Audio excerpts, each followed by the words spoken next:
Welcome back to Our Chicago. I'm Liz Nagy. Joining me now is Kiana DeStassi, Chief Marketing and Communications Officer with the Chicago Loop and Alliance, an organization that works to bring people to the Loop and accelerate economic recovery. So Kiana, thanks so much for joining us this morning. Thanks for having me, Liz. All right, well, let's start with the big obvious event bringing people downtown this weekend, Lollapalooza. How important is that to Loop businesses? So Lollapalooza is always a big economic driver for the Loop. The economic impact of the event is millions. And each year, we track at Chicago Loop Alliance, we track pedestrian counts down in the Loop, specifically on State Street, but other areas as well. And each year, Lollapalooza is really when we hit some of our peak numbers in terms of weekly pedestrian counts on State Street and throughout the Loop. So it's pretty big. All right, we'll get to those pedestrian counts in just a minute. But while we're talking about the impact on the Loop, is this just restaurants and hotels that are benefiting from this influx of visitors, or do some of these Lollapalooza goers do things like go shopping? Oh, yeah. It really depends on the business in terms of the level of impact that Lollapalooza has.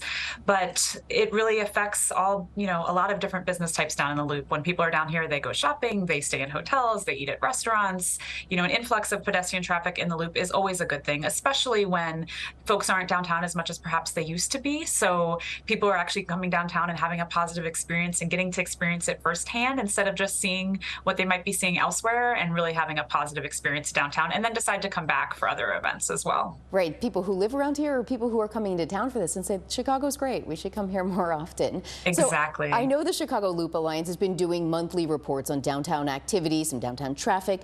What are you seeing, and do you have a feel for what the mix is this weekend? How many people are visitors? How many are office workers? Yeah, so we do monthly data reports where we compile metrics on everything pertaining to recovery: pedestrian counts, hotel occupancy, office workers in office. And the trend lines are all pointing up. And if you've been in the Loop recently, you're really feeling the excitement. There's really a lot of that hustle and bustle is back. We're talking to a lot of our business owners who are meeting 2019 numbers or sometimes exceeding their 2019 numbers in terms of sales and traffic. So the news is really good in terms of how those things are performing. In terms of leisure versus office workers, we're definitely seeing the recovery led by arts and culture, by theater, education, residents downtown, by visitors and tourism. That's definitely leading more in the uptick of numbers, because our pedestrian counts are getting closer and closer to 2019 levels, and in sometimes certain days exceeding those levels. Where our office counts in terms of office workers, those are the metrics that have kind of been lagging behind, still pointing in the up direction, but I think we still have a ways to go in terms of that recovery. So I'd definitely say it's been led by visitors, tourism, leisure. And the Chicago Loop Alliance has organized events designed specifically to get people downtown. There's there to activate and Sundays on State. What are your goals, and what are you looking to attract people to with those events?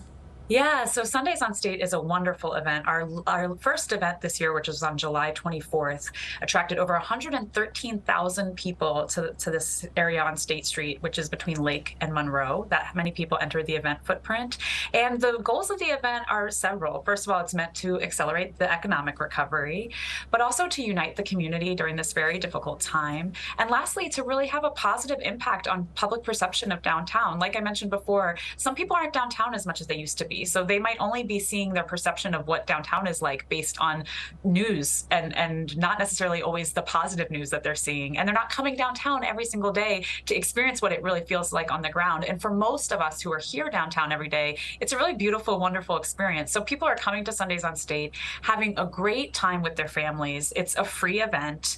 It is arts and culture, shopping, active recreation. There's just a ton of stuff to do out on State Street. It's a really unique community feel. The other thing is that the businesses at Sundays on State, the actual vendors and participants on the street, are 80% from underrepresented business types. So this is primarily women, Black, and Latinx owned businesses, but we also have veteran owned businesses, LGBT plus owned businesses, disability owned businesses. And so these people, these local entrepreneurs, small businesses, local artists, are really getting an influx to their own recovery and to their own ability to build their own businesses, as well as the major stores on State Street that are seeing increases in traffic. So you've got Macy's, Target, Block 37. There are 2 Walgreens on the footprint. All these major stores are also seeing that boost to their economic recovery. So there really is so much to be had in the Loop, and hopefully people see that this weekend with Lollapalooza and with these Sundays on States. Kiana, thank you so much for taking the time to talk with us this morning. Have a great weekend. Thank you, Liz. That does it for our Chicago. Thank you for joining us. I hope you enjoy the rest of your weekend. We'll be back with more news and weather after the break. Hey, if you like that video, be sure to subscribe to our ABC7 Chicago YouTube channel.